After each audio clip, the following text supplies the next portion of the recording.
മിശിഹായിൽ പ്രിയ സഹോദരീ സഹോദരങ്ങളെ, മലാക്കി പുസ്തകം 1-ാം അധ്യായം 6 മുതലുള്ള വചനങ്ങൾ നാം വായിക്കുമ്പോൾ കർത്താവ് നമ്മളോട് ആവശ്യപ്പെടുന്നു, നിങ്ങൾ ഏത് രീതിയിലാണ് ദൈവത്തെ ആരാധിക്കുന്നത്?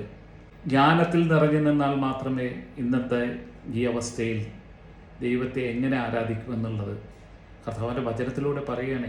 പുരോഹിതരെ, എൻ്റെ നാമത്തെ നിന്ദിക്കുന്ന പുരോഹിതന്മാരെ, സൈന്യങ്ങളുടെ കർത്താവായ ഞാൻ നിങ്ങളോട് ചോദിക്കുന്നു, ഞാൻ പിതാവാണെങ്കിൽ എനിക്കുള്ള ബഹുമാനം എവിടെ? ഞാൻ യജമാനനാണെങ്കിൽ എന്നോടുള്ള ഭയം എവിടെ? എങ്ങനെയാണ് അങ്ങയുടെ നാമത്തെ ഞങ്ങൾ നിന്ദിച്ചതെന്ന് നിങ്ങൾ ചോദിക്കുന്നു. മലിനമായ ഭക്ഷണം നിങ്ങൾ എൻ്റെ ബലിപീഠത്തിൽ അർപ്പിച്ചു. എങ്ങനെയാണ് ഞങ്ങൾ അത് മലിനമാക്കിയത് എന്ന് നിങ്ങൾ ചോദിക്കുന്നു. കർത്താവിൻ്റെ ബലിപീഠത്തെ നിസ്സാരമെന്ന് നിങ്ങൾ കരുതി. ഈ കാലഘട്ടത്തിൽ കർത്താവിൻ്റെ ആത്മാവ് നമ്മളെ ബോധ്യപ്പെടുത്തുന്നു, നിങ്ങൾ ബലിയർപ്പിക്കുവാൻ വേണ്ടി ബലിപീഠത്തിലേക്ക് എത്തുമ്പോൾ കർത്താവിന് ഉചിതമായതാണോ നിങ്ങൾ ചെയ്യുന്നത്?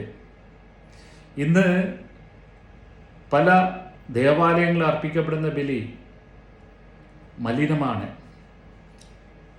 തീർച്ചയായിട്ടും കർത്താവ് അത് തിരസ്കരിക്കുന്നു.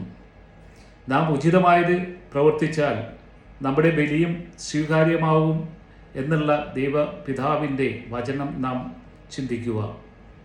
ഉചിതമായത് പ്രവർത്തിക്കുവാൻ വേണ്ടിയുള്ള കൃപക്കായിട്ട് നമുക്ക് പ്രാർത്ഥിക്കാം. നിങ്ങൾക്കതിനുള്ള കൃപാവരങ്ങൾ ലഭിക്കട്ടെ എന്ന് പ്രാർത്ഥിച്ചുകൊണ്ട് ബ്രദർ തോമസ് ജോർജ് പാണശ്ശേരി.